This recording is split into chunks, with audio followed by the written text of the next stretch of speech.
فاعوذ باللہ من الشیطان الرجیم بسم اللہ الرحمن الرحیم۔ پڑھیے، الصلاۃ والسلام علیک یا رسول اللہ وعلی آلک واصحابک یا حبیب اللہ۔ الصلاۃ والسلام علیک یا نبی اللہ وعلی آلک واصحابک یا نور اللہ۔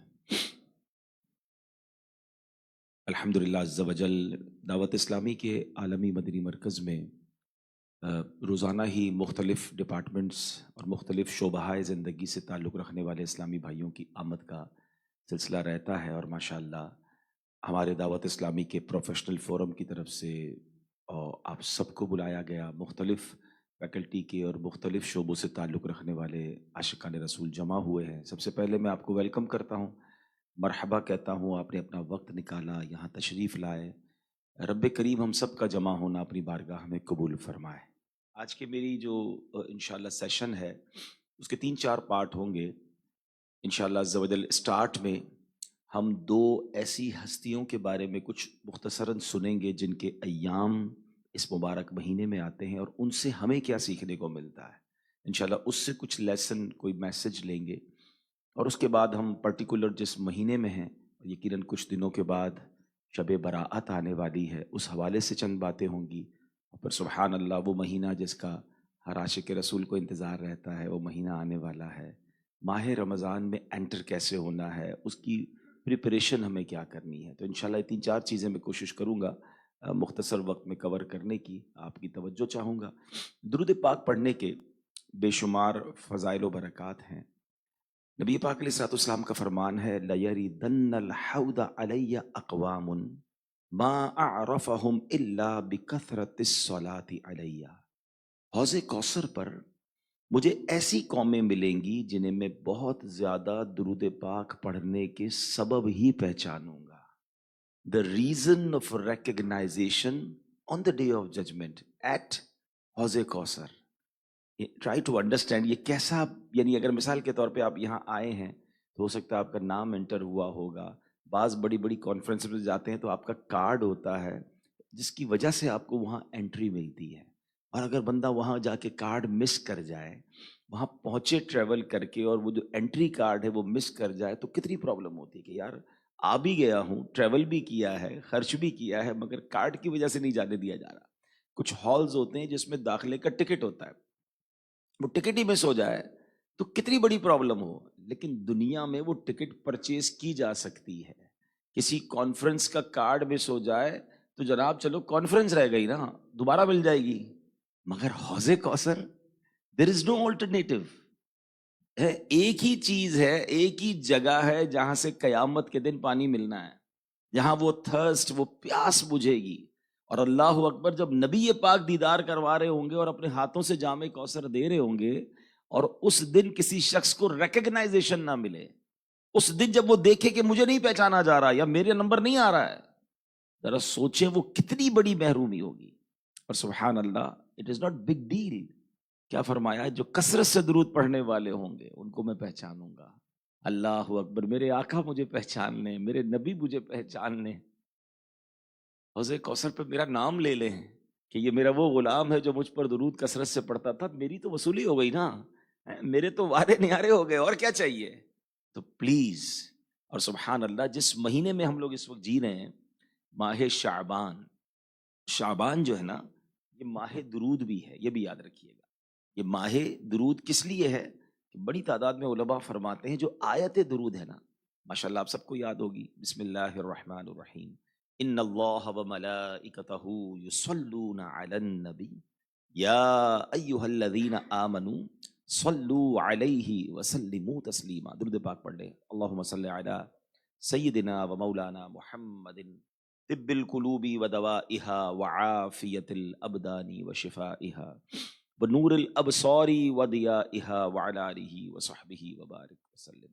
تو اب یہ وہ آیت درود ہے جو بچپن سے سن رہے ہیں، اور اس کے بعد ہم درود پاک بھی شوق سے پڑھتے ہیں۔ یہ آیت درود شعبان میں نازل ہوئی ہے، تو شعبان ایکچولی از ماہ درود، تو اس میں زیادہ درود پڑھنے ہیں، اور انشاءاللہ ایسے درود پڑھیں، محبت سے پڑھیں کہ بروز قیامت نبی پاک ہمیں پہچان بھی لیں، اپنے ہاتھوں سے جام کوثر عطا فرمائے۔ بلکہ مجھے تو ایک بزرگ کا شعر بہت پسند ہے، یہاں دل کے بہت قریب ہے میرے وہ شعر، اور آپ کی بھی یقیناً یہ تمنا ہوگی جب آپ یہ شعر سنیں گے کہ وہ کہتے ہیں: تمنائے دل اشرف بس اتنی ہے سر محشر، تمنائے دل اشرف بس اتنی ہے سر محشر، جب آقا جام کوثر دیں لب اقدس لگا کر دیں۔ کاش ایسا ہو جائے، اللہ ہمیں حوض کوثر پر جو ہے وہ رسوا نہ فرمائے، بلکہ نبی پاک کے ہاتھوں ہمیں جام کوثر مل جائے۔ جام کوثر کی تو بڑی بات ہے، قطرہ مل جائے نا، سیدی اعلیٰ حضرت سے پوچھیں کیا کہتے ہیں: تیرے صدقے مجھے ایک بوند بہت ہے تیری۔ جام تو بڑی بات ہے حضور، ایک بوند مل جائے نا۔ تیرے صدقے مجھے ایک بوند بہت ہے تیری، جس دن اچھوں کو ملے جام چھلکتا تیرا۔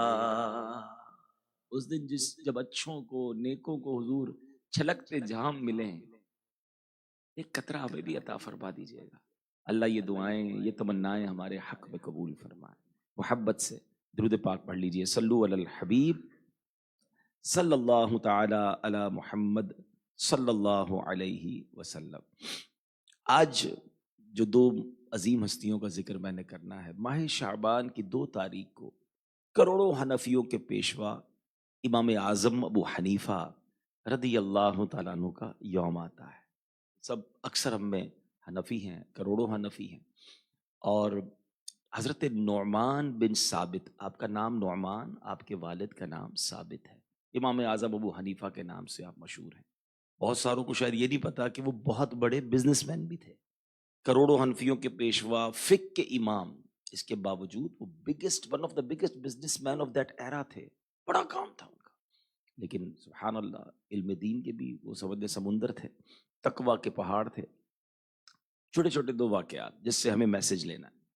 اللہ والوں کو کرامت نصیب ہوتی ہے، اللہ والوں کو کمال نصیب ہوتے ہیں۔ آپ کو ایک ایسی نظر نصیب ہو گئی تھی۔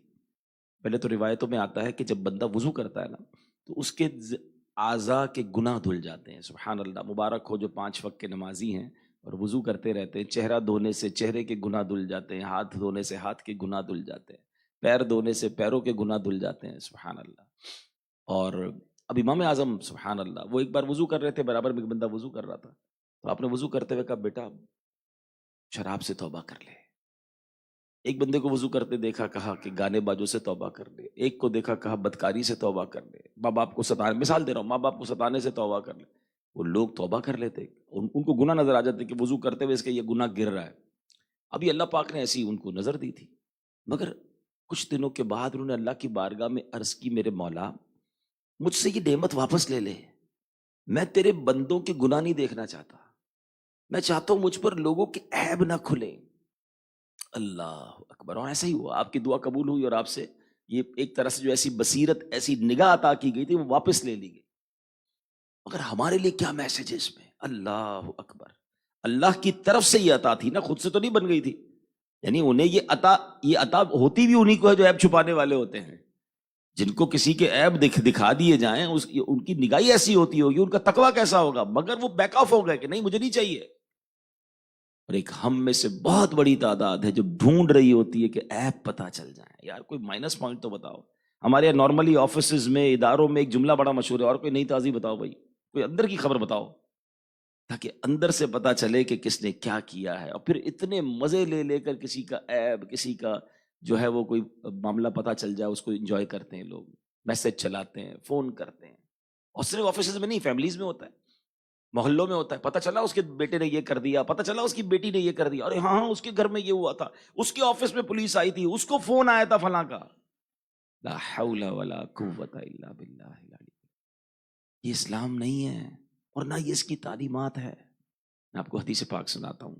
اللہ کے نبی علیہ الصلوۃ والسلام فرماتے ہیں، جو شخص اپنے بھائی کا عیب دیکھ کر اس کی پردہ پوشی کرے تو وہ جنت میں داخل کیا جائے گا۔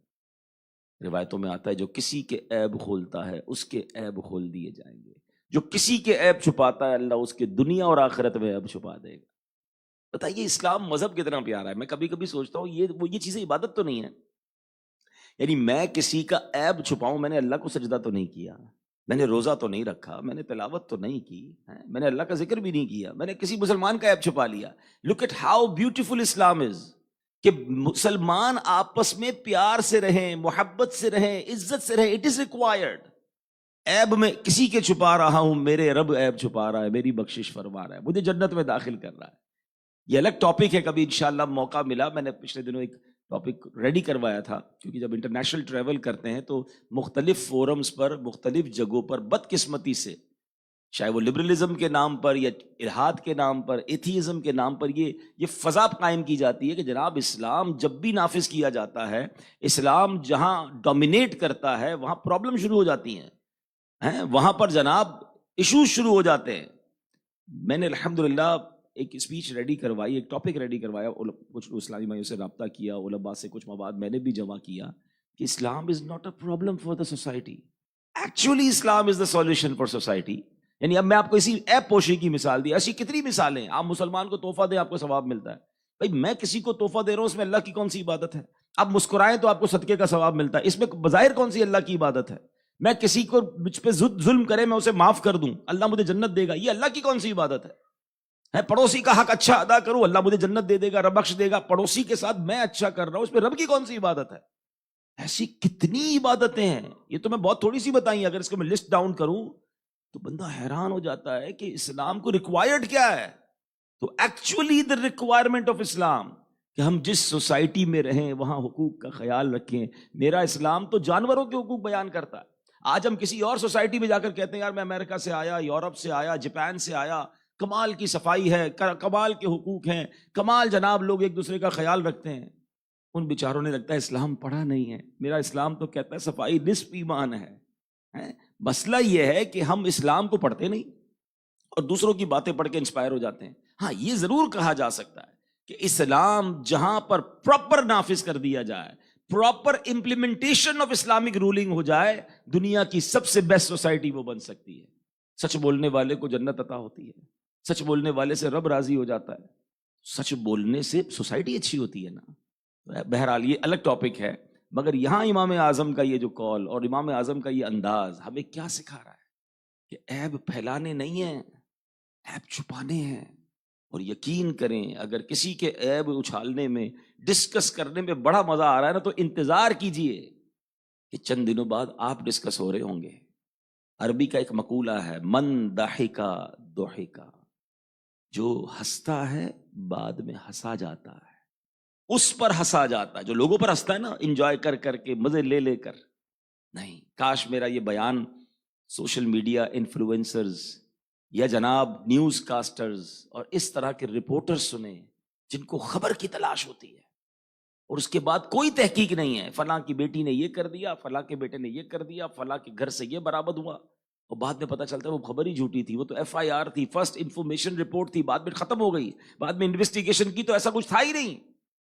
لیکن پورے زمانے میں اس کے ڈنڈورے پیٹ دی۔ کیسے جواب دیں گے اللہ کی بارگاہ میں؟ دو الگ باتیں، ایک تو اگر کسی میں عیب ہے تو بھی عیب نہیں اچھال سکتے، اور عیب نہیں اور عیب اچھال رہے تو پھر کدھر اللہ کو، وہ کتنا بڑا گناہ ہو جائے گا۔ بٹ ہو کیئرز، فکر ہی نہیں ہے جناب، اس پہ ویوز ملیں گے، یہ آئی ہے کوئی نہیں آئی ہے نا، ذرا بس چلے گی ہے۔ لا حول ولا قوت الا باللہ۔ اس دن سے ڈرے وہ لوگ۔ اور میں کہتا ہوں چلے دنیا میں آپ کے عیب نہ کھلے، میرے نزدیک دنیا میں عیب کھلنا اتنا بڑا مسئلہ ہی نہیں ہے۔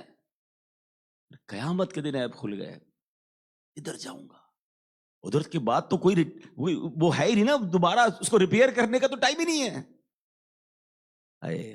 دعا کرتے ہیں بچپن سے ہم، یا الہی نام اعمال جب کھلنے لگے، عیب پوشے خلق ستارے خطا کا ساتھ۔ میں آپ سے پوچھتا ہوں یہ کیسی دعا ہے؟ اللہ سے کہہ رہے ہیں مولا عیب نہ کھولیو، نہ دنیا میں کھلے نہ محشر میں کھلے۔ اسی بندے سے پوچھ لے تم نے لوگوں کے عیب چھپائے؟ وہ نہیں چھپا رہا، فیملی نہیں چھپا رہی۔ خواتین اللہ کرے میری بہنیں یہ بیان سنیں، نہ کریں ایسا پلیز۔ پتہ چل بھی جائے نا کہ یار اس کا یہ معاملہ ہے، کلوز اٹ، بند کریں۔ کیوں بتانا ہے؟ ہاں یہ الگ بات ہے کہ کچھ صورتوں میں لوگوں کو مطلع کرنے کے لیے کچھ عیب بیان کرنے پڑتے ہیں، لیکن یہ ایک الگ تفصیل ہے اس کی. کیا آپ نے کسی شرعی مفتی صاحب سے اجازت لی ہے اس بات کی کہ میں اس عیب کو اس لیے بتا رہا ہوں کہ جناب لوگ بچ جائیں؟ اس کی کچھ صورتیں ضرور ہیں. ہاں، آپ سے آ کے کوئی پوچھ رہا ہے کہ بھائی میں فلاں جگہ پر اپنی بچی کا رشتہ کرنا چاہتا ہوں، اب آپ اس بندے کو پرٹیکولر اگر آپ کو کوئی بات پتہ ہے تو بتا سکتے ہیں، اس کی بھی بنا کرنا تفصیل ہے. کوئی بندہ آ کے کہتا ہے میں اس سے کاروبار کرنا چاہتا ہوں، اپنے پیسے لگا دوں، آپ کو کوئی تفصیل پتہ ہے تو اس کو بتا سکتے ہیں. اور وہ بھی جتنی اچھا مثال کے طور پر اس نے کاروبار کے لیے پوچھا ہے، آپ کہتے ہیں بھائی پیسے مت دینا، پیسے کھا جاتا ہے یا پیسوں میں پرابلم ہے. اگر آپ کے پاس کنفرم ہے شراب بھی پیتا ہے ہیں، دوسرے برے کام بھی، اس کی تو اجازت نہیں تھی. اس نے آپ سے کاروبار کے لیے پوچھا تھا، اس کا کردار تو نہیں پوچھا تھا. لیکن ہمیں تو بس ایگزیجریشن، ملٹیپلیکیشن. وائے یہ عادت نکالیں اپنے اندر سے. میں جانوں میں اپنے اعمال تو پہلے ٹھیک کر لوں. اتنے ایک انگلی اٹھاؤ گے کسی کی طرف، تین اپنی طرف آ رہی ہے. کیا شاندار امام. اب دیکھ رہے یہ بڑوں کا ایک عمل، اب اس میں کتنی باتیں ہو رہی. امام اعظم نے ایک عمل کیا، مگر look at how beautiful message receiving. امام اعظم کا ایک اور کام، اتنے بڑے امام، مگر آپ کی والدہ کا ایک عجب انداز تھا.